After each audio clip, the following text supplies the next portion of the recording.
Hello नमस्कार प्यारे विद्यार्थियों, स्वागत है आप सभी का DYS मैथ्स क्लासेज में। तो डियर स्टूडेंट्स, आज की क्लास में हम बात करेंगे क्लास 10th मैथ्स NCERT के चैप्टर नंबर पहले, यानी कि पहला वाला जो चैप्टर है जिसका नाम है रियल नंबर्स, वास्तविक संख्याएं। तो वास्तविक संख्याओं के इस चैप्टर में आज हम बात करेंगे एक्सरसाइज 1.1 के सॉल्यूशन पर, यानी कि आज हम एक्सरसाइज 1.1 के जो क्वेश्चंस हैं उनके सॉल्यूशंस पे डिस्कस करेंगे, उनको सॉल्व करवाएंगे। इसके पहले वाली क्लास में, क्लास 10th के इसके पहले वाली क्लास में हमने बताया था यूक्लिड डिवीज़न लेमा क्या होता है, और कुछ एग्जांपल्स के माध्यम से हम आपको यूक्लिड डिवीज़न लेमा का जो यूज है, और हमने बताया था कि यूक्लिड डिवीज़न लेमा का जो यूज होता है वो दो संख्याओं के एचसीएफ को फाइंड करने का होता है। तो एग्जाम्पल के माध्यम से हमने समझाने की पूरी कोशिश की थी, और आज हम एक्सरसाइज पे ही डिस्कस करेंगे, यानी कि एक्सरसाइज के जो क्वेश्चंस हैं उनको सॉल्व करेंगे, उनको हल करेंगे। तो सबसे पहले तो एक चीज़ मैं आपको बता दे रहा हूँ कि ये मैं पुरानी बुक से पढ़ा रहा हूँ, मतलब नया बुक नहीं है। ये जो नए पिछले साल यानी कि पिछले सत्र 2023-24 और 2024-25 में जो बुक लग रही है, मैं उससे नहीं पढ़ रहा हूँ, मैं पढ़ा रहा हूँ 2022-23 वाले बुक से, ताकि जो है आपको ज़्यादा चीज़ें पढ़ने को मिले और आपका जो नॉलेज है वो ज़्यादा गेन हो। क्योंकि हमने आपको बताया था एक वीडियो के माध्यम से कि अगर आप पुराने वाले बुक से पढ़ते हैं तो आप नए वाले बुक को कवर कर ले जाएंगे, पर नए वाले से अगर आप पढ़ेंगे तो पुराने वाले को आप कवर नहीं कर पाएंगे। तो मेरा मानना है कि आप ज़्यादा चीज़ें पढ़ें, ताकि आप अगर आगे मैथ्स बैकग्राउंड से पढ़ाई करना चाहते हैं तो आपके लिए थोड़ा आसान हो जाए। तो चलिए ठीक है। तो एक चीज़ और बताना चाह रहा हूँ कि आपके बुक में एक थ्योरम दिया गया है, थ्योरम है 1.1। तो वो जो थ्योरम 1.1 है वो कुछ और नहीं, वही यूक्लिड डिवीज़न लेमा है जो कि हमने बताया था, बस उसको स्टेटमेंट के थ्रू भी बताया था, पर वहाँ पे हेडिंग नहीं डलवाई थी कि ये थ्योरम 1.1 है। तो एक बार मैं बता दे रहा हूँ। थ्योरम 1.1 में देखिए कहा गया है कि उसमें ब्रैकेट में लिखा है कि यूक्लिड विभाजन प्रमेय, और हिंदी में लिखा जाता है और इंग्लिश में बोलेंगे यूक्लिड डिवीज़न लेमा। और इसमें कह रहा है कि दो धनात्मक पूर्णांक ए और बी दिए रहने पर, मतलब अगर आपको दो पॉजिटिव इंटीजर ए और बी दिए गए हैं तो आपको दो और इंटीजर मिल जाएंगे, और इंटीजर नहीं बोल सकते हैं। देखिए इंटीजर कह देंगे तो फिर दिक्कत हो जाएगा, क्योंकि उसमें निगेटिव भी आ जाएगा। तो मतलब अगर आपके पास दो पॉजिटिव इंटीजर बोल रहे हैं, उसको आप होल नंबर भी कह सकते हो, यानी कि धनात्मक पूर्णांक का दूसरा नाम है पूर्ण संख्या। तो अगर आपके पास दो धनात्मक पूर्णांक ए और बी हैं, तो आप अगर बी से ए को डिवाइड करते हैं तो आपके पास दो और धनात्मक पूर्णांक आ जाते हैं, जिसमें एक होता है क्वोशिएंट और दूसरा होगा रिमाइंडर। मतलब एक भागफल होगा, दूसरा क्या होगा, शेषफल होगा। और उस चीज़ को a = BQ + R करके लिख देते हैं, और a = BQ + R को ही यूक्लिड डिवीज़न लेमा कहते हैं, जहाँ पे R जो होगा वो छोटा होगा b से, पर वो 0 के बराबर होगा या 0 से बड़ा होगा। ये सारी बातें हमने अपने पिछले वाले कुछ जो लेक्चर्स हैं, यानी कि सारे लेक्चर नंबर 1 और लेक्चर नंबर 2 में बताई हैं। तो आज हम डिस्कस करेंगे एक्सरसाइज के क्वेश्चंस पे। तो चलिए एक्सरसाइज के क्वेश्चंस पे डिस्कस करते हैं। तो हमने कहा कि एक बार लो बता देते हैं, नहीं तो आप कहेंगे कि थ्योरम ही नहीं बताएं। थ्योरम था वो, पर हमने वहाँ पे ये नहीं बताया कि ये 1.1 थ्योरम है। तो 1.1 थ्योरम कुछ और नहीं, वही यूक्लिड डिवीज़न लेमा है, वही है। वो स्टेटमेंट के साथ लिखा गया, फिर उसको मैथमेटिकली लिखा गया है, तो आपको घबराने की कोई ज़रूरत नहीं है। चलिए अब बात करते हैं एक्सरसाइज के क्वेश्चन पे डिस्कस करते हैं। तो पहला क्वेश्चन है, कह रहा कि निम्नलिखित संख्याओं का एचसीएफ ज्ञात करने के लिए यूक्लिड विभाजन एल्गोरिदम का प्रयोग कीजिए।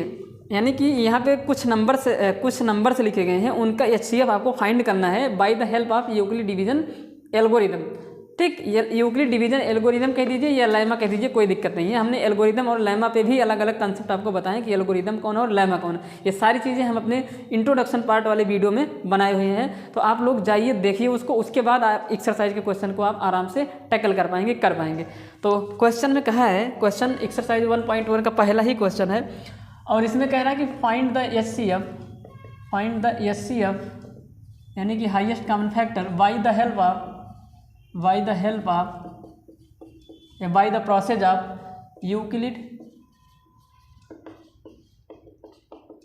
Euclid division algorithm. यानी कि यूक्लिड विभाजन प्रमेय की सहायता से यूक्लिड विभाजन प्रमेय की सहायता से या के प्रयोग से मासा ज्ञात कीजिए। निम्नलिखित संख्याओं के मासा ज्ञात कीजिए, ये क्वेश्चन है। तो हालांकि एग्जाम्पल के माध्यम से हमने बताया था कि कैसे आप यूक्लिड का यूज़ करते हुए आप किन्हीं दो नंबर के एचसीएफ को निकाल सकते हैं। तो सबसे पहला क्वेश्चन है 135 और 225। तो इसमें सबसे पहले है 135 व 225। तो 135 और 225 का आपका एचसीएफ निकालना है, मासा निकालना है। तो देखिए कैसे निकालते हैं इसको। तो आप समझने की कोशिश करें। तो इसके लिए हम क्या करते हैं कि दिए गए संख्याओं जिनका मुझे एचसीएफ निकालना है उनमें एक को ए मान लेते हैं, दूसरे को बी मान लेते हैं। ठीक, तो ए कौन होगा, बी कौन होगा, ये बात हमने बताई थी। हालांकि फिर से बता दे रहा हूँ, जो बी होगा वो छोटा होगा और जो ए होगा वो बड़ा होगा। मतलब जो बड़ा है उसको ए मानो और जो छोटा उसको बी मानो। तो ये है आपका बड़ा, ये बड़ा है तो ये आपका ए बन जाएगा, और ये छोटा तो ये आपका क्या बन जाएगा, बी बन जाएगा। ठीक, तो यहाँ पे लिखेंगे बाई, सॉल्यूशन को करते हैं by Euclid division algorithm, by Euclid division algorithm. Euclid विभाजन प्रमेय से क्या है वो, यहाँ पे हिंदी में भी लिख देते हैं यूक्लिड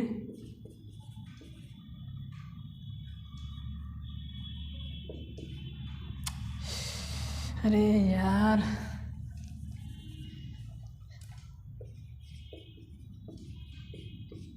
यूक्लिड विभाजन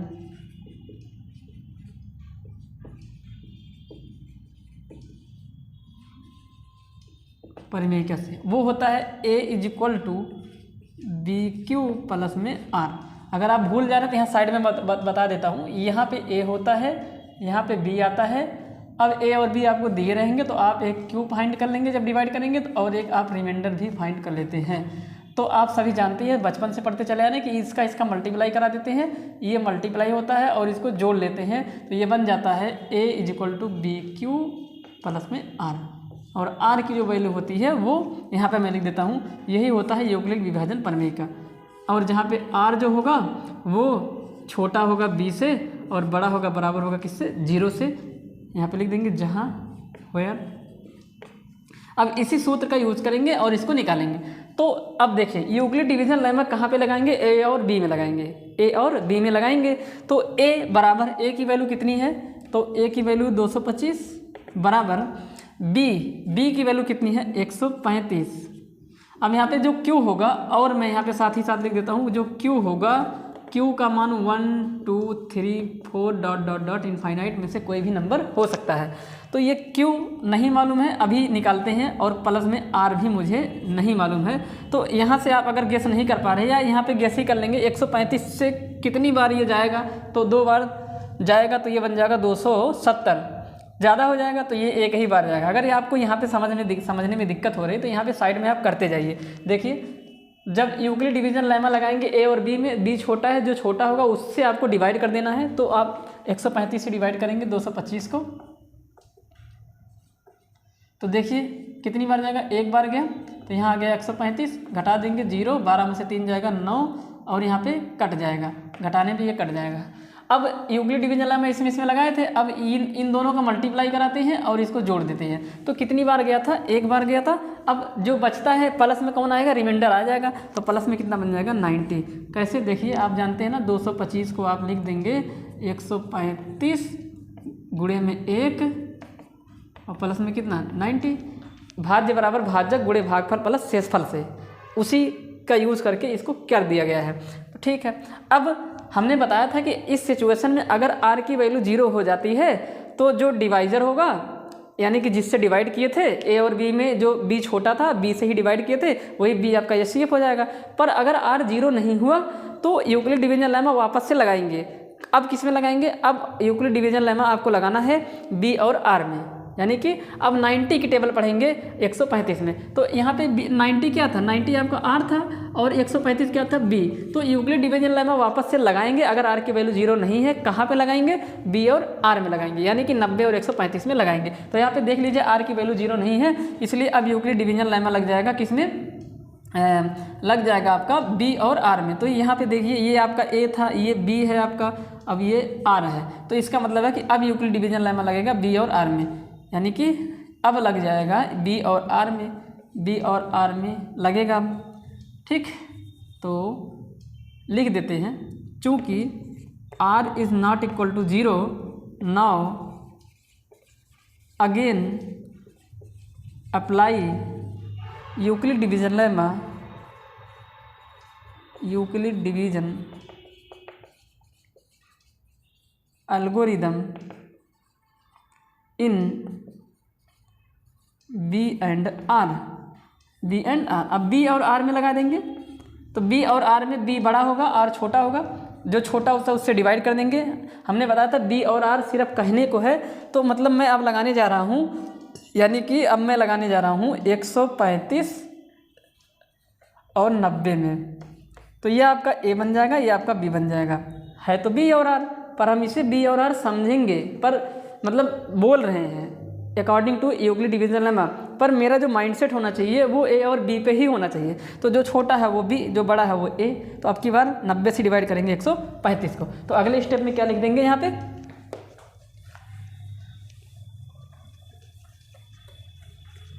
एक सवाल में थोड़ा सा टाइम लेंगे, बाकी इसके बाद जब कराऊंगा तो उसमें ज़्यादा टाइम नहीं लेंगे, जल्दी जल्दी से कर देंगे। ये सारे स्टेप फिर लिखेंगे नहीं हम, ठीक है। इस एक सवाल के माध्यम से पूरी समझाने की कोशिश कर रहा हूँ। हालांकि ये था बी और ये था आर, पर हम इसको समझेंगे क्या, ए और बी, ए और बी पे ही आदत डालिए। ठीक, अब इसका मतलब है ए बराबर, वापस से जब लगाएंगे तो वही होगा ए बराबर। तो ए की वैल्यू कितनी है 135 बराबर बी हमने मान दिया 90 को, 90 इंटू क्यू कोई नंबर होगा 1 2 3 4 5। तो 90 की टेबल ऐसा पढ़िए 135 हो या 135 से कम हो, तो एक ही बार जाएगा, ये एक बार गया। कितना बच जाएगा, अब कितना बच जाएगा, 45 बच जाएगा ना। तो 45 यहाँ पे आ जाएगा। अगर आपको दिक्कत हो रही है, प्रॉब्लम हो रही है, तो आप समझिए आप लगा रहे हैं। देखिए सबसे पहले आप किस में लगाए थे 135 में, और मतलब 135 से डिवाइड किए थे 225 को, तो एक बार गया था। और जब ये एक बार गया था तो यहाँ 135 आ गया था, और इधर रिमाइंडर में आ गया था 90। तो फिर हमने बोला कि 90 से डिवाइड कर दिए, यानी कि 90 और इसमें लगाना है। तो हम 90 से डिवाइड करेंगे 135 में, तो कितनी बार जाएगा 90 से जब 135 में डिवाइड करेंगे एक बार जाएगा, 90 आ जाएगा, तो 5 इधर आ जाएगा, 4 45 बच गया। अब फिर से देखिए आर की वैल्यू 0 नहीं हुआ, अब फिर से बी और आर में लगाएंगे। तो अब देखिए बी और आर का मतलब ये होगा कि अब ये आपका आर हो जाएगा, और जिससे डिवाइड करेंगे वो बी हो जाएगा। तो ये बी था, पहले तो ये आर था, लेकिन अब अभी के लिए ये बी बना है, बी वही होगा जिससे डिवाइड करेंगे। तो इसमें लगाएंगे, मतलब अब 45 से डिवाइड कर देंगे 90 को। तो आप जानते हैं कि 2 बार में ये कट जाता है, तो क्यू का मान यही हो जाएगा, यानी कि अब 45 बराबर, अरे ये बी हो गया, ये आपका आर हो गया। बी और आर में वापस से यूक्लिड डिवीजन लेमा लगाने पर कहिए तो लिख देते हैं। चलो लिख देते हैं यार इस चीज़ को, पहला क्वेश्चन है लिख देते हैं। यहाँ पे लिखेंगे पुनः, यहाँ पे लिखेंगे चूँकि r is not equal to 0, क्योंकि r 0 के बराबर नहीं हुआ, इसलिए पुनः यूक्लिड विभाजन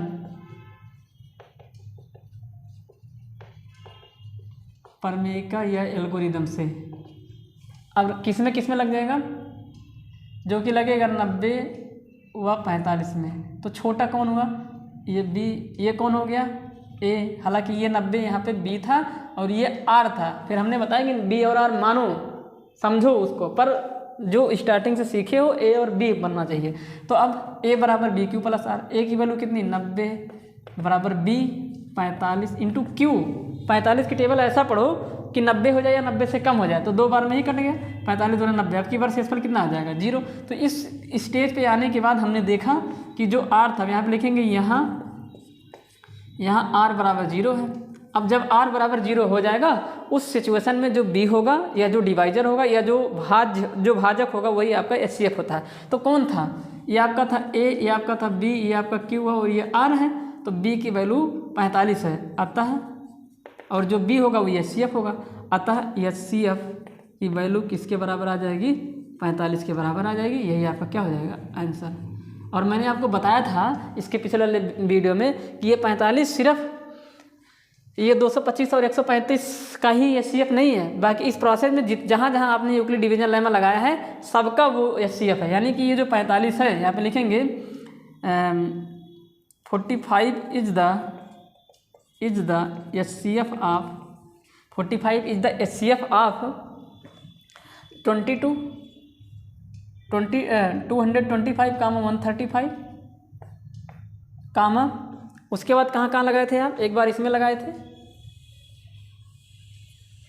एक बार आपने यहाँ पे लगाया 90 और 135 और 90 में, तो ये 135 और 90 का भी HCF वही होगा। और फिर आपने कहाँ लगाया 45 और 90 में लगाया, एंड 45 एंड 90, इन तीनों का जो HCF होगा वो 45 होगा, तीनों का HCF 45 होगा। ठीक, तो इस तरीके से इसको करते हैं। अगर ये तो मतलब अगर आपको यहाँ पे लगाने में प्रॉब्लम हो रही तो आप साइड में ऐसे जो है कर लीजिए, उसके बाद इसका मल्टीप्लाई कराइए, इसको जोड़िए, फिर लिखते चले जाइए। ये प्रोसेस तब तक करते रहेंगे जब तक R की वैल्यू 0 के बराबर ना हो जाए। ठीक, चलिए अब डिस्कस करते हैं दूसरे क्वेश्चन पे।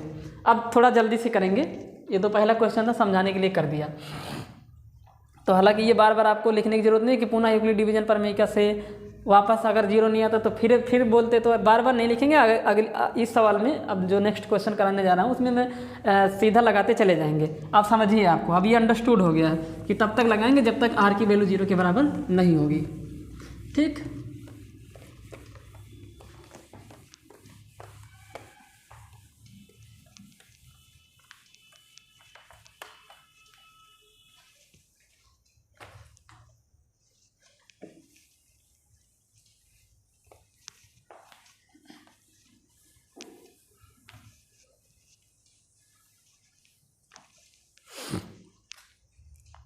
उसके बाद है 196 एंड 38,222। अब की बार जो है दूसरा इसी में है 138 है, 196 है और 38,220 है, 38,220 इनका HCF निकालना है। तो अब देखिए A की वैल्यू जो बड़ा होगा तो 38,220 बड़ा है और B जो छोटा है वो है 196। तो यहाँ पे लिखेंगे यूक्लिड डिवीजन एल्गोरिथम से, यूक्लिड विभाजन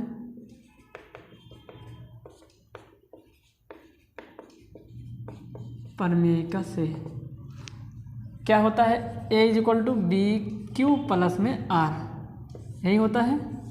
ठीक है, A की वैल्यू कितनी 38,220 इक्वल टू बी की वैल्यू 196 गुणे क्यू नहीं मालूम है प्लस R नहीं मालूम है। अब यहाँ साइड में करके चेक करते हैं फटाफट। अब 196 ये है और 196 से डिवाइड करना पड़ेगा 38,220। अच्छा एक बात और, ऐसा नहीं कि एक बार टेबल पढ़ी यहाँ पे कंप्लीट नहीं हुआ फिर आगे निकल गए फिर उससे डिवाइड करने लगेंगे, नहीं, यहाँ पे पूरा एक बार पढ़ना पड़ेगा आपको सब, माने यानी कि सारे नंबर में टेबल जाना चाहिए फिर उससे डिवाइड करेंगे। ठीक, तो सबसे पहले ध्यान से देखिए ये 196 है, सबसे पहले 3 अंकों में ही पढ़ लेते हैं टेबल को। ठीक, तो जब 3 अंकों में पढ़ेंगे तो ये कितनी बार जाएगा, तो लगभग ये है 19 दूना 38, 2 बार जाएगा, 2 छक 12, 2 9 18, 1 19, 2 1 के 2 1 3, 92, ये ज़्यादा हो जाएगा, ये 2 छक 12 हो जाएगा और 2 9 18, 1 19 के 9 हो जाएगा, 2 1 के 2 और 1 3, 392 जबकि 382 है, तो ये एक बार जाएगा, यानी कि आ जाएगा 196, इतना ही आ जाएगा। घटा देंगे इसको, 12 से 6 जाएगा, कितना आ जाएगा 6, और इधर बचेगा 17 क्योंकि 18 हो गया था ना, इसको कर ही दिया, 17 से 9 जाएगा, कितना आ जाएगा 8, इधर 2 में से 1 गया, कितना आ जाएगा 1। अब ये ध्यान से देखिए, अब ऐसा नहीं है कि बस इससे डिवाइड करना स्टार्ट करो, नहीं है, क्योंकि अभी ये पूरा कहाँ गया है, अभी इसमें नंबर अभी डिजिट्स बचे हुए हैं, अभी पूरे में डिवाइड करो एक बार। अब किसको उतार लेंगे यहाँ से, अब इसको 2 को उतारेंगे। अब जब यहाँ पे 2 को उतार देंगे तो कितनी बार लगभग जाएगा ये, क्योंकि ये 196 है और ये लगभग है आपका 186 है और उधर 19 है, 19 9 171 होता है। 9 बार में चेक कर देते हैं, 9 छक 54 के 4 हासिल 5 आ जाएगा, 9 9 81, 81 और 5 86 के 6 हासिल आ जाएगा कितना 8, 9 1 के 9 8 17, तो 9 बार ये जा रहा है, तो 9 बार जाएगा ये जब, तो आ जाएगा यही 9 छक 54 के 4, 9 चौक 36 के 6, नहीं यार 9 छक 54 के 4 और 9 9 81, 81 5, 86 के 6, हासिल 8 आ जाएगा, 9 1 के 9 8 17, घटा देंगे इसको, 12 से 4 जाएगा 8, और ये इसको कैरी जैसा 15 से 6 गया 9, और ये कट गया। अभी भी नहीं, अभी भी देखिए जीरो बचा हुआ, अभी जीरो को भी उतारेंगे। हमने क्या बताया कि ऐसा नहीं है कि घटाने के बाद तुरंत उससे डिवाइड स्टार्ट कर देंगे, नहीं, पूरे नंबर में एक बार डिवाइड जाना चाहिए। इस बात पे आप फोकस करें, नहीं तो आप गलत कर देंगे एग्जाम में। ठीक, अब 980 196 है, लगभग कितनी बार जाएगा ये, 19 3 57, 19 4 76, 19 5 95, लगभग ये 5 बार में जाएगा। तो 5 बार देखते हैं, 5 6 30 के 0, और 5 9 45, 3 48, और 5 1 के 5 4 9। अब ध्यान से देखिए तो एक ही बार में कट गया, ये एक ही बार में कट ही गया, तो इसका मतलब है कि ये गया है टोटल 195 बार, और प्लस रिमाइंडर क्या आ गया आपका 0। तो जब एक ही बार में कट गया, हमने बताया था ना यहाँ पे यूक्लिड डिवीजन लाइन में बताया था कि जहाँ जो r होगा वो छोटा होगा b से और बड़ा होगा बराबर होगा 0 से, और q का जो मान होगा वो 1 2 3 4 5 डॉट डॉट डॉट इनफाइनाइट में से कोई भी नंबर हो सकता है। तो 195 इसी में से है, तो ये आपका a था, ये b है, ये q है। तो यहाँ पे लिखेंगे चूँकि यहाँ r इक्वल टू 0 है, हो गया, अतः जो b रहा होगा वही HCF होगा। अतः HCF यानी कि मासा किसका किसका, ये 196 कामा 38,220 का जो निकल के आया है, वो जो b की वैल्यू होगी वही होगी। तो b की वैल्यू आपकी थी 196, तो यही आपका क्या हो जाएगा, आंसर हो जाएगा। ठीक, क्योंकि इन दोनों को जोड़ देंगे आप, सॉरी मल्टीप्लाई करा देंगे, और जो रिमाइंडर आया है 0 इसको जोड़ दीजिए, तो ये वाली वैल्यू बराबर में आ जाएगी। तो इसका जो आंसर आएगा वो आ जाएगा 196, 196 यानी कि 196 इसका आंसर होगा।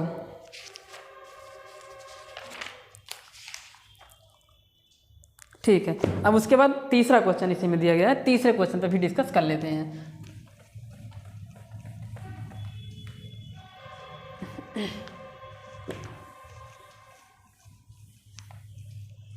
तीसरे क्वेश्चन में क्या कहा गया है, तीसरे क्वेश्चन में भी HCF निकालना है, और उसमें बोला गया है कि 867 और 255, 867 और 255। तो ये आपका हो जाएगा A बड़ा है और ये B छोटा है। अब यहाँ पे लिखेंगे यूक्लिड डिवीजन लेमा से,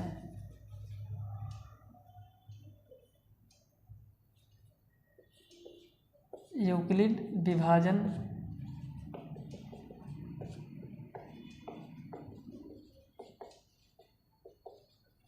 by Euclid division lemma, by Euclid division lemma we get A is equal to BQ plus R. Now here put the value of A and B and we obtained Q and R. ठीक, तो बन जाएगा आपका A is equal to 867 is equal to B 225 into, अब कितनी बार ये जाएगा, सोचिए कितनी बार जाएगा। तो 225 है ये, और ऐसे समस्या अगर आपको हो रही है वैसे देख लीजिए यहाँ पे 225 यानी कि लगभग चार बार जाएगा, तो ये 800 और 25 चौका 900 पहुँच जाएगा ये 4 बार में। तो मतलब ये 3 बार जाएगा, 3 बार ये जाएगा। कितना रिमाइंडर बचेगा, इतना झंझट नहीं पालना है आपको। यहाँ साइड में जो है 225 से इस 867 को डिवाइड कर दीजिए, 3 बार गया, 3 5 15 के 5, 3 दूनी 6 1 7 और 3 दूनी 6, घटा देंगे 7 से 5 गया 2, और इधर आपका बन जाएगा 16, 16 से 7 गया 9, उसको कैरी दे दिया था, 92 बच जाएगा ना यहाँ पे, प्लस में कितना आ जाएगा 92। कैलकुलेशन मिस्टेक हमसे बहुत होती है, एक बार चेक कर लेने दो भाई। तो आपका बन जाएगा ये 225, 3 बार जाएगा ये, 3 5 15, 3 5 15, 3 2 6, 1 7, 3 2 6, 17 5 नहीं 7 से 5 जाएगा 2, 16 से 7 जाएगा 9, और उधर अच्छा यहाँ पे देखिए मिस्टेक हो रहा है, ये इसको कैरी दिया तो यहाँ पे 7 बन जाएगा ना, 7 से 6 जाएगा, कितना जाएगा 192 इसमें बचेगा। अब चूँकि R की वैल्यू 0 नहीं हुआ, अब हम लगाएंगे इसमें और इसमें, ये B और ये R, तो B और R में लगाएंगे तो B बड़ा है यानी कि अब 225 बराबर, अब 192 से 225 को डिवाइड कर देंगे, कितनी बार जाएगा, एक बार जाएगा और इधर 192 आ जाएगा, घटा देंगे 3 इधर आ जाएगा और 12 में से 9 गए 3 कट गया, ये 33 आ जाएगा। तो मतलब इसको लिख देंगे 192 गुणे 1 प्लस में 33, इन दोनों को मल्टीप्लाई कराओ, इसको जोड़ लो। अभी भी R 0 नहीं हुआ तो अब इसमें लगाएंगे, यानी कि 192 बराबर ये B और ये R, B और R में लगाएंगे तो अब 192 से 33 से डिवाइड करेंगे, गुणे कितनी बार जाएगा ये 33 से 192 को डिवाइड कर देंगे तो मेरे हिसाब से 4 बार जाएगा ये, नहीं 4 नहीं, ये जाएगा 3 छक 18, 6 बार, 6 3 18, 6 3 18 1 19। गलत तो नहीं कहीं हो गया?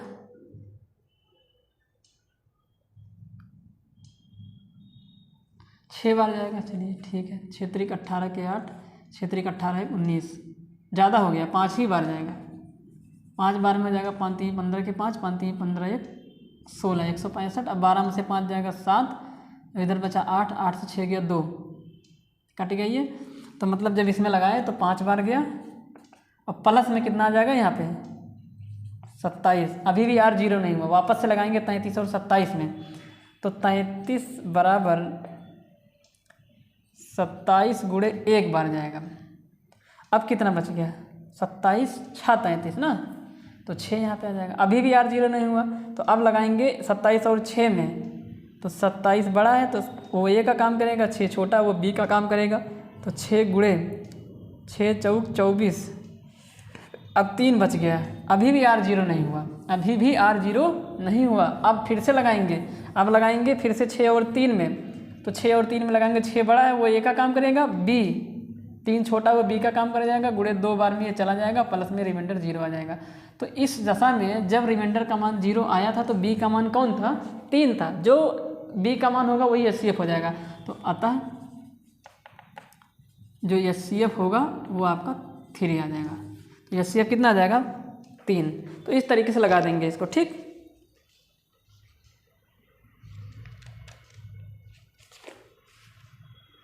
इसमें तो 3 नहीं, इसमें तो 51 दे रहा है आंसर यार। कहाँ पे गलत कर दिया, कहीं पे लग रहा है गलत हो गया, मिस्टेक हो गया कहीं पे। 867 है और 255 है, ओहो गलत हो गया यहाँ पे। अच्छा देख लेते हैं, गलत होने का मतलब क्वेश्चन ही गलत नोट हो गया है, पर चेक कर लेते हैं कि क्या ये जो क्वेश्चन है इसके लिए ये सही है। अगर ये सही होगा तो एक क्वेश्चन ये एक्स्ट्रा हो जाएगा आपके लिए। और क्या करना है देखिए, अगर 3 दोनों को काट दिया तो 3 इनका HCF होगा। HCF वह बड़ी से बड़ी संख्या होती है जो दी गई संख्याओं को पूरा पूरा विभाजित कर देता हो। तो 3 से काटेंगे, जरा देखेंगे, 3 दूनी 6, 2 बच गया, 26 हो गया, 3 8 24, 2 26, 3 9 27, 3 7 21, 3 5 15। हाँ ये से, चलो ये क्वेश्चन हमने गलत उतार दिया था तो इस वजह से ये एक क्वेश्चन अलग हो गया, एक्स्ट्रा क्वेश्चन जान लीजिए, ये आपका एक्स्ट्रा क्वेश्चन हो गया। ये तीसरा क्वेश्चन नहीं था आपके एक्सरसाइज का, ये एक्स्ट्रा क्वेश्चन था। अब एक्सरसाइज के क्वेश्चन पे डिस्कस कर देते हैं क्योंकि ये गलती से उतर गया था। चलिए कोई बात नहीं है, अब बात कर लेते हैं अगले वाले क्वेश्चन की जो आपकी किताब में दिया गया था। यार वहाँ पे 255 लिखना था तो हम 225 लिख दिए, यही तो तभी तो इतना देर तक चला ही वो। खैर कोई बात नहीं है।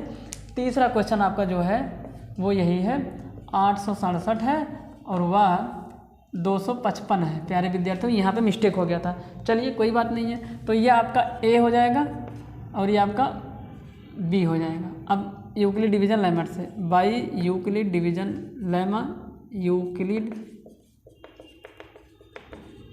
डिवीजन लेमा और एल्गोरिदम A=BQ प्लस में R, यही तो है।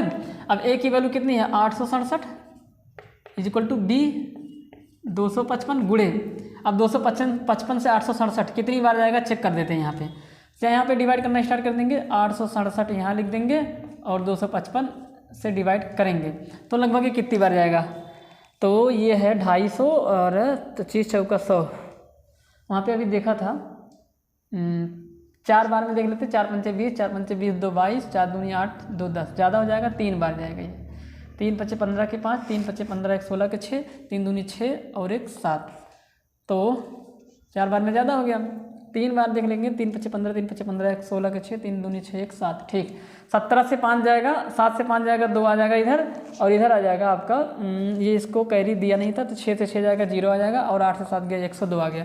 अब 102 यानी कि ये गया था 3 बार और रिमाइंडर आ जाएगा 102 जो कि 0 नहीं है, यानी कि आर की वैल्यू 0 नहीं है, तो वापस से अब इसमें और इसमें लगाएंगे, क्योंकि बी और आर लगाते हैं। जब भी रिमाइंडर की वैल्यू 0 नहीं होता, हमने आपको बताया कि आपको वापस से यूक्लिड डिवीजन लेमा लगाना होगा बी और आर में। तो बी और ये आर तो लगाएंगे तो 255, फिर से देखिए यहाँ पे मिस्टेक हो रहा था, यहाँ पे 255 क्यों, 225 क्यों लिख रहा हूँ भाई, 255 होगा यहाँ पे, 255 इज इक्वल टू कितनी बार जाएगा, 102 से डिवाइड करेंगे ना इसको, तो लगभग ये जाएगा 2 बार, 3 बार में 300 हो जाएगा, 2 बार जाएगा ये, तो कितना बच जाएगा, ये 204 हो जाएगा ना। देखिए जब 255 को यहाँ डिवाइड करेंगे तो 2 दूनी 4, 0 2, इधर 5 से 4 गया 1, 5 आ जाएगा, कट गया, ठीक। तो ये गया आपका 2 बार और रिमाइंडर आपका आ जाएगा 51। फिर से रिमाइंडर 0 नहीं हुआ तो अब की बार बी, ये आर, ये आपका बी था, ये आपका आर था, बी और आर में लगाते रहेंगे जब तक आर 0 ना ही हो जाए, ठीक।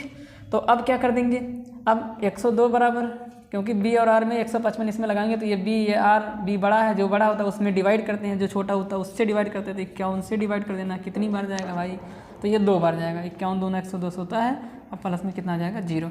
तो इस स्टेज में हमने देखा कि 0 हो गया, यहाँ आर की वैल्यू क्या हो गई, यहाँ r बराबर 0 हो गया, और जहाँ r बराबर 0 होगा वहाँ पे जो b होगा वही आपका HCF हो जाएगा। अतः HCF किसका 867 व 255 इज इक्वल टू 51, कितना 51, यही आपका आंसर है। और हमने बताया था कि ये इसी का नहीं बल्कि 867, 255, 255, 102 और 51 का भी HCF यही होगा। ये बात हम बताए हुए हैं पहले से ही, और एक बार दोबारा से बता देते हैं। तो 51 आ रहा है इसका आंसर, हाँ अब सही है, अब सही है। वो एक्स्ट्रा क्वेश्चन जान लीजिए आपके लिए हो गया, तो कोई बात नहीं है, एक क्वेश्चन एक्स्ट्रा हो गया, कर लीजिएगा, इसमें घबराने की क्या बात है। अब बात करते हैं क्वेश्चन नंबर 2 की। Question number 2,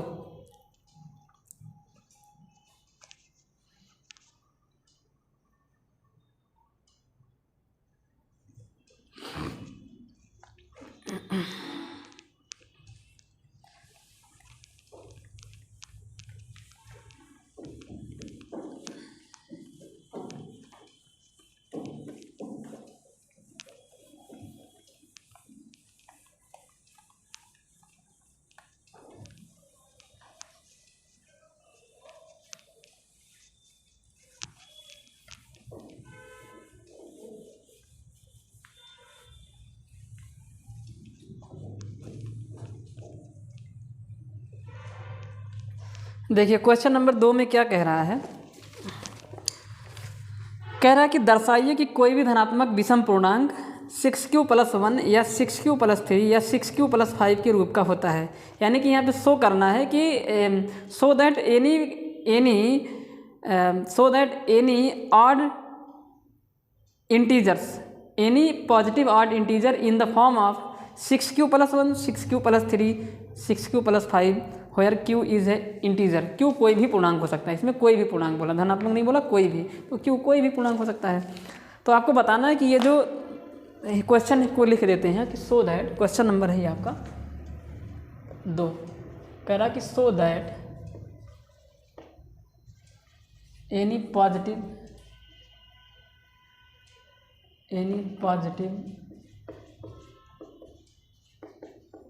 odd integer in the form of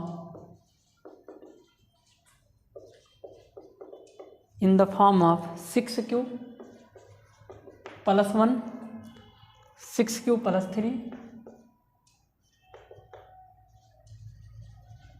and 6q + 5, so that any positive integer is in the form of, यानी कि सिद्ध करके दिखाइए कि ये जो कोई भी धनात्मक पूर्णांक दिखाइए कोई भी धनात्मक विषम पूर्णांक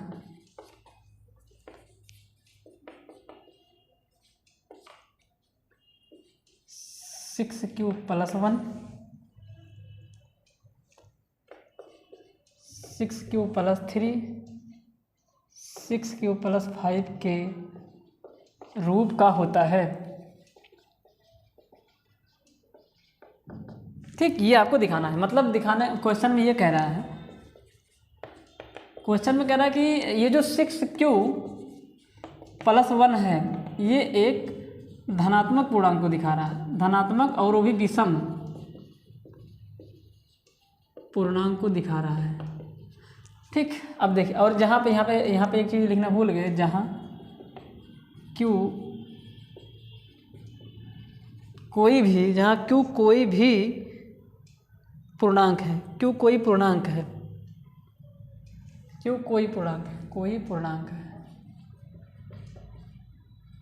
देखिए, तो यानी कि क्यू की value 0 1 2 3 4 5 dot dot dot infinite कोई भी रख दीजिए। तो क्यू बराबर, चलिए 0 रख देते हैं, तो बताइए किसके बराबर होगा? 6, ये हो जाएगा आपका 6 इंटू 0 प्लस में 1, यानी कि जब क्यू की वैल्यू यहाँ पे रखें तो जो एक नंबर आए वो एक ऑड नंबर हो और वो भी पॉजिटिव, यानी कि वो विषम पूर्णांक हो और वो भी विषम धनात्मक पूर्णांक होना चाहिए। अगर ऐसा क्यू की वैल्यू सब जगह रखने पर अगर ऐसा हो रहा है तो इसका मतलब है कि ये जो फॉर्म है वो एक धनात्मक विषम पूर्णांक का रूप है, पर वो चीज़ हमें प्रूव करके बतानी है। अभी हम इसको दिखा रहे हैं, ये क्वेश्चन कह क्या रहा है। तो क्यू की वैल्यू देखिए 0 रखते ही ये बन जाएगा 1, और 1 कैसा पूर्णांक है? विषम धनात्मक पूर्णांक है। अच्छा, क्यू की वैल्यू 2 रख देते हैं, तो 2 रख दीजिए। देखिए 6 गुणे इसी में रखना है, 2 प्लस में 1, 6 दूनी 12, 1 कितना 13, जो कि विषम धन पूर्णांक है। वैसे कहीं पे भी रख दीजिए, 6 क्यू प्लस 3 में रख के देख लीजिए, 6 इंटू क्यू की वैल्यू 2 रख दीजिए, 2 प्लस में 1, 6 दूनी 12 और 1 नहीं 3, 6 दूनी 12 3 15। ये भी क्या है? एक ऑड इंटीजर है ना, ये ऑड पॉजिटिव इंटीजर है। तो कहने का मतलब ये जो सारी चीज़ें लिखी गई हैं इसमें अगर क्यू की वैल्यू एक इंटीजर डालोगे तो एक पॉजिटिव ऑड इंटीजर ही मिलेगा। वो कह रहा है कि इसको प्रूव करके दिखाओ, शो करके दिखाओ। ऐसा नहीं कि सिर्फ एग्जाम्पल के माध्यम से दिखा दीजिए, नहीं, इसको दिखाओ। तो इसी मतलब क्वेश्चन यही कर रहा है, इसी पे हम आज डिस्कस करते हैं। आइए इसको लगाते हैं। ठीक है, लगा लेते हैं इसको।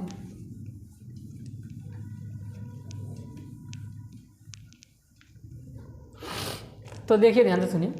तो सबसे पहले क्या करते गए, सबसे पहले हमें एक पॉजिटिव इंटीजर मानना ही पड़ेगा। तो यहाँ पे लिखेंगे let a be a positive integer.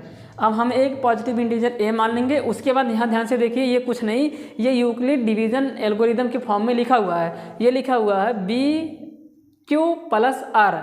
तो बी की वैल्यू कितनी है? तो आप देख के बताएंगे कि बी की वैल्यू 6 है, यानी कि यहाँ पे पता चल रहा है कि बी की वैल्यू 6 है। और आप जानते हैं यूक्लिड में बी से ही डिवाइड कर देते हैं। बी वही नंबर होता है जिससे उस धनात्मक पूर्णांक ए को विभाजित किया जाता है, यानी कि काटा जाता है, यानी कि डिवाइड किया जाता है। इसका मतलब है यहाँ पे देखिए, यूक्लिड डिवीजन लेमा में, यूक्लिड डिवीजन एल्गोरिदम में मुझे 2 बातें लेके चलनी पड़ती है ना, यानी कि मुझे 2 पॉजिटिव इंटीजर लेने पड़ते हैं ना। तो हमने एक पॉजिटिव इंटीजर को ए मान लेंगे, हम एक पॉजिटिव इंटीजर पहले वाले को ए मान लेंगे और दूसरे वाले को बी मानते हैं। पर यहाँ यूक्लिड डिवीजन का वो फॉर्म दिया गया है और उससे पता चल रहा है कि बी क्यू प्लस आर, यानी कि बी की वैल्यू 6 है, बी का मान 6 है। तो बी का मान यहाँ पे मानने की जरूरत नहीं है, बी का मान 6 दिया ही है, तो सिर्फ एक मानना पड़ेगा, वो भी कौन? ए। तो ठीक है, स्टार्ट करते हैं इसके सोल्यूशन पार्ट को। तो क्या करते हैं, यहाँ पे लिखेंगे let a be any positive integer. Hindi में बोलेंगे कि माना ए कोई धनात्मक पूर्णांक है। क्या लिख देंगे यहाँ पे? माना ए कोई धनात्मक पूर्णांक, माना ए कोई धनात्मक पूर्णांक है जिसे which divides by 6, जिसे 6 से विभाजित किया जाता है, जिसे 6 से विभाजित किया जाता है। तो ए कोई धनात्मक पूर्णांक है जिसे 6 से डिवाइड किया जाता है। हमें कैसे मालूम 6 से डिवाइड करना है, क्योंकि हमने ऊपर देखा जो फॉर्म हमें चाहिए वो BQ + R के फॉर्म में है, तो हमने वहाँ से गेस लगा लिया कि बी की जो वैल्यू होगी वो 6 होगी। अब ए और बी पता चल जाता है तो हम यूक्लिड डिवीजन लेमा लगा देते हैं। अब यहाँ पे लिखेंगे बाई यूक्लिड डिवीजन एल्गोरिदम। अब यूक्लिड डिवीजन एल्गोरिदम से क्या कर देंगे, जो कि होता है A = BQ प्लस में R, और जहाँ R जो होता है वो छोटा होता है B से, बड़ा होता है बराबर होता है 0 से। अब वैल्यू पुट कर दीजिए। A की वैल्यू तो A ही है, B की वैल्यू कितनी है, B की वैल्यू 6 है, Q प्लस में R। अब आप जानते हैं 6Q + R। अब R की वैल्यू कितनी चाहिए आपको, 1 चाहिए। अब आप ध्यान से देखिए किस नंबर से डिवाइड किया जा रहा है, तो यहाँ पे 6 से डिवाइड किया जा रहा है। तो अब इंट्रोडक्शन वाली क्लास में हमने आपको बताया था किसी भी नंबर को जिससे डिवाइड किया जाता है जो रिमाइंडर होता है वो 0, 1, 2 और उस नंबर से एक छोटा, तो 6 से डिवाइड किया जा रहा है। तो आप बताइए यहाँ पे जो R होगा वो किसके बराबर होगा। यहाँ R जो होगा वो 0 होगा, 1 होगा, 2 होगा, 3 होगा, 4 होगा, 5 होगा, 6 तो होगा ही नहीं। जिससे डिवाइड किया जाएगा उससे एक कम होता है रिमाइंडर। ये हमने इंट्रोडक्शन वाली क्लास में बताई है। तो यानी कि ये रिमाइंडर आने वाले हैं। अब यहाँ पे क्या करेंगे, B की वैल्यू पुट कर देंगे, R की वैल्यू पुट कर देंगे, R की वही वैल्यू पुट करेंगे जो हमें यहाँ पे चाहिए। तो सबसे पहले आपको 6Q प्लस में 1 चाहिए, तो यानी कि R की वैल्यू कितना पुट कर देंगे, 1। तो यहाँ पे लिखेंगे पुट द वैल्यू ऑफ, यहाँ को बोलते हैं here, put the value of B and Q, sorry B and R, B and R as 6 and 1, यानी कि 6 और 1 वैल्यू रिस्पेक्टिवली क्रमशः, यानी कि B की वैल्यू 6 रखेंगे और R की वैल्यू 1। R की वैल्यू 1 हमें रखना है, कैसे हमें मालूम, क्योंकि यहाँ पे देखिए BQ + 1। तो सबसे पहले क्या कर देंगे, समझिए अच्छे से। सबसे पहले एक धनात्मक पूर्णांक A मान लेंगे। अब उसे किसी नंबर से डिवाइड करना पड़ेगा। यूक्लिड डिवीजन लेमा लगाने के लिए 2 चीज़ें चाहिए, 2 नंबर चाहिए। तो एक तो A हो गया, पर दूसरा क्या लिया जाए, तो दूसरा देख क्वेश्चन में पता चल रहा है कि B की जो वैल्यू है वो 6 होनी चाहिए। तो हमने मान लिया कि जिसे 6 से डिवाइड किया जाता है, यानी कि B की वैल्यू 6 ले लिया गया। अब चूँकि अब 6 से डिवाइड किया जा रहा है, इसलिए जो रिमाइंडर आएगा वो 0, 1, 2, 3, 4, 5 तक रिमाइंडर आएगा। अब यहाँ से देख के बताइए R की वैल्यू कितनी लेनी है, 1। तो यूक्लिड डिवीजन लेमा जो है इसको मान लीजिए इक्वेशन नंबर फर्स्ट। इस इक्वेशन नंबर फर्स्ट में हम सारी वैल्यू पुट कर देंगे, A, B और R की वैल्यू पुट कर देंगे। तो ये बन जाएगा, इन इक्वेशन फर्स्ट कर दीजिए, इन इक्वेशन फर्स्ट। तो A नहीं मालूम है, = A वही धनात्मक पूर्णांक है, B 6 है, Q प्लस R की वैल्यू कितनी हो जाएगी, 1। तो देखिए यही निकल के आ रहा है। अब इसको वेरीफाई करके दिखाते हैं क्या एक्चुअल में ये चीज़ हो रही है कि नहीं हो रही है। अब यहाँ पे जो Q होगा ना, where Q = any positive integer, या सॉरी एनी इंटीजर, पर पॉजिटिव की बात चल रही है तो पॉजिटिव इंटीजर ही लिया जाएगा। तो हालांकि Q के बारे में हम इसके पहले भी इंट्रोडक्शन में बताया हुआ है।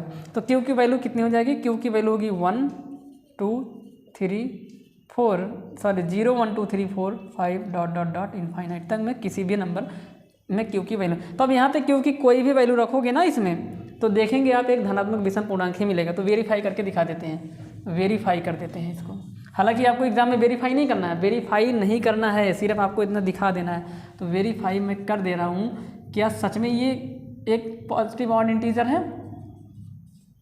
देखिए वेरीफाई कर दीजिए, Q की कोई भी वैल्यू लिख दीजिए, Q की वैल्यू 1 रखने पर put Q = 0 in equation second.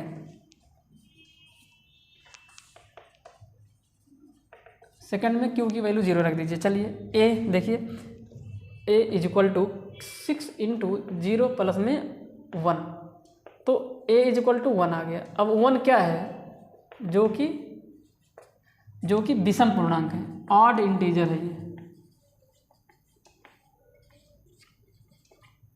यानी कि ऑड इंटीजर है ये। अच्छा, और आपकी तसल्ली के लिए और रख देते हैं, और भी रख देते हैं। Again put q is equal to, चलिए एक बड़ा सा नंबर 3 रख देते हैं, q की वैल्यू 3 रख देते हैं। तो जब q की वैल्यू 3 रखेंगे तो बताइए क्या हो जाएगा इन इक्वेशन सेकंड।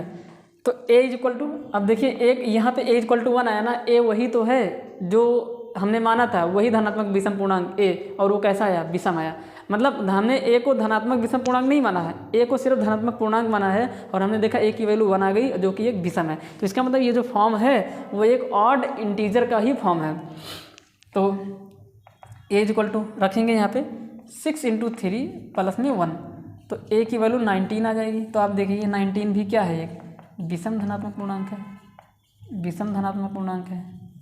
तो इस तरीके से आप q की तमाम सारी वैल्यू रखेंगे तो आपको एक ऑड इंटीजर ही मिलता चला जाएगा, और भी पॉजिटिव। तो अब क्या करते हैं, अब दूसरा वाला ध्यान से देखिए। अब आपको फिर से सब कुछ वही है, ये तो वेरीफाई हो गया कि ये जो फॉर्म है वो एक ऑड पॉजिटिव इंटीजर का ये फॉर्म है, यानी कि विषम धनात्मक पूर्णांक का ये फॉर्म है। अब दूसरे वाले को वेरीफाई करेंगे, प्रूफ करेंगे और वेरीफाई करेंगे।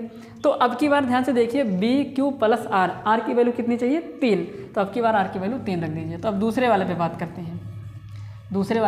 करते हैं, तो मुझे लगता है कि दिखाई नहीं देगा, यहाँ पे मुझे करना पड़ेगा, यहाँ पे सॉल्व कर देते हैं दूसरे वाले को। तो दूसरा बात करते हैं, इसी में दूसरा मतलब यहाँ पे लिखेंगे अब अगेन, यहाँ पे लिखेंगे again,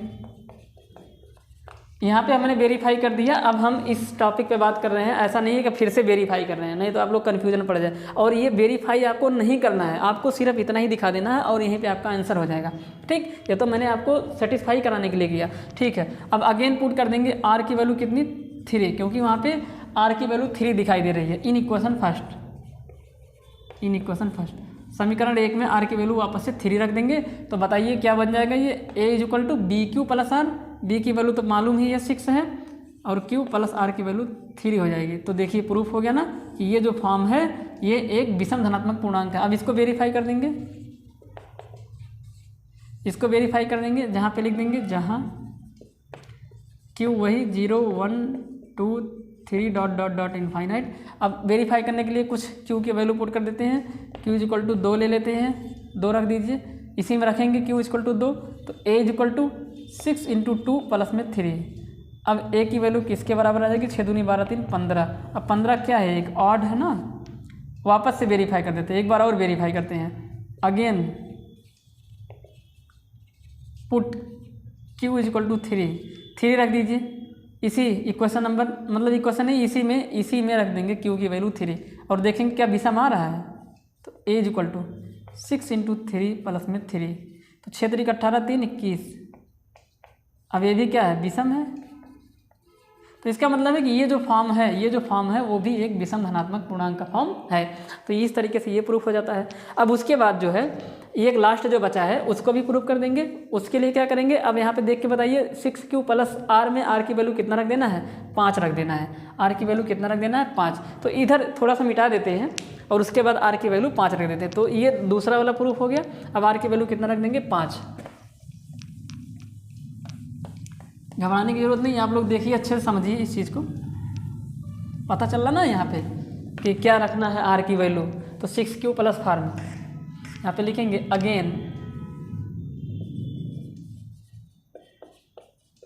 again put R is equal to 5 in equation first, R in equally division lemma, then A is equal to BQ, B is equal to 6, already हम जानते हैं ये बात, plus R is equal to 5। तो ये देखिए, ये जो A था, A बराबर आया ना, ये A बराबर A is equal to 6Q plus R, यानी कि A के बाद सीधा इक्वल का निशान लगा, इसका मतलब A की वैल्यू निकली है। अब यहाँ पे वेरीफाई करके दिखाते हैं कि ये जो फॉर्म है वो एक ऑड इंटीजर का फॉर्म है कि नहीं है। तो चेक करते हैं, वेरीफाई कर देते हैं, और यहाँ पे भी जो Q होगा वो 0 1 2 34 ... इनफाइनाइट तक हो जाएगा। वेरीफाई कर देते हैं आपके लिए, तो वेरीफाई करके दिखा देते हैं कि क्या सच में है कि वैसे ही मजाक में किया जा रहा है। तो वेरीफाई करने के लिए क्योंकि जो तमाम सारी वैल्यू जो तुम्हारी इच्छा क्योंकि वो वैल्यू रख दीजिए यहाँ से और वेरीफाई करके दिखा दीजिए। चलिए देखते हैं कितना होता है। तो 6 इंटू क्यू की वैल्यू मान लीजिए 6 रख देते हैं। चलिए रख देते हैं, तो ए इक्वल टू 6 इंटू 6 प्लस में 5। अब ये 6 6 या 36 और 36 में अगर 5 को जोड़ते हैं तो 36 5 41। तो ए की वैल्यू 41 है, यानी कि ए जो है वही धनात्मक विषम पूर्णांक, सॉरी विषम बार बार निकल रहा है यार। ए धनात्मक विषम पूर्णांक को हमने माना नहीं है, हमने माना कि ए वही धनात्मक पूर्णांक है, ए कोई धनात्मक पूर्णांक है। और हमने देखा कि जो ए की वैल्यू आई है वो 41 है जो कि विषम है। इसका मतलब इस फॉर्म में अगर वो ए होगा तो एक ऑड पॉजिटिव इंटीजर को दर्शाएगा। तो देखा ना यहाँ पे, तो जो कि विषम है, तो ए विषम हो जाएगा अगर ए 6q + 5 के फॉर्म का होगा, ए 6q + 1 के फॉर्म का होगा, ए 6q + 3 के फॉर्म का होगा। तो ए हमेशा हमेशा हमेशा एक पॉजिटिव ऑड इंटीजर होगा। एक और चेक कर देते हैं आपके लिए वेरीफाई करने के लिए। चलिए पुट कर देते हैं ए की क्यू की वैल्यू को 8 पुट कर देते हैं। तो आप लोग ज़रा मुझे बताएं और यहीं पे पुट करेंगे। तो ए इक्वल टू 8 जब रख देंगे तो 6 इंटू 8 और प्लस में 5 और ये 6 है 48, 48 और 5 53 हो जाएगा ये। तो ए की वैल्यू जो है वो आपकी 53 निकल कर आ जाएगी। और 53 एक ऑड इंटीजर है, ऑड इंटीजर है, वो भी पॉजिटिव वाला विषम धनात्मक पूर्णांक है। तो हमने देखा कि जो ए है अगर इस फॉर्म का हुआ 6q + 5 के फॉर्म का हुआ तो हमेशा वो एक ऑड पॉजिटिव ऑड इंटीजर होगा। तो इस तरीके से ये दूसरा वाला क्वेश्चन हो जाता है और ये बड़े ही आसानी के साथ आप लोग करें। ये कितना ही देखिए आसान है। यहाँ पे यूक्लिड डिवीजन एल्गोरिथम का यूज हुआ और हमने आसानी से इसको शो कर दिया। फिर से मैं आप एक बात रिपीट करना चाह रहा हूँ कि आपको एग्ज़ाम में वेरीफाई करने की कोई भी ज़रूरत नहीं है। सिर्फ और सिर्फ आपको जो है यह दिखा देना है। और एक बात मैं बताना चाह रहा हूँ, ये आपके सिलेबस से कट गया है। ये मैं आपको पढ़ाने के लिए, आपके नॉलेज को गेन करने के लिए ही पढ़ा रहा हूँ। ये आपके सिलेबस में नई वाली बुक में ये नहीं है, यूक्लिड डिवीजन लेमा है ही नहीं नई वाली बुक में। तो आपको सिर्फ पढ़ा रहा हूँ कि आप थोड़ा सा मतलब समझें क्या था, आपका जो माइंड है वो थोड़ा सा विस्तार, मतलब दिमाग का विस्तार हो, इस वजह से ऐसा मैं कर रहा हूँ। ठीक, तो इसके बाद जो बचे हुए क्वेश्चन हैं 3, 4 और 5, 3 क्वेश्चन को हम अपने दूसरे वाले लेक्चर में करेंगे क्योंकि ये लेक्चर अब काफ़ी ज़्यादा बड़ा हो जा रहा है। तो इस वीडियो में बस इतना ही। मेहनत के साथ सभी लोग पढ़ाई करें और अगर मेरा वीडियो आप लोगों को पसंद आ रहा है तो अपने दोस्तों में मेरे चैनल को शेयर करें, लाइक करें और सब्सक्राइब ज़रूर कराएं। तो आज के लिए बस इतना ही, धन्यवाद।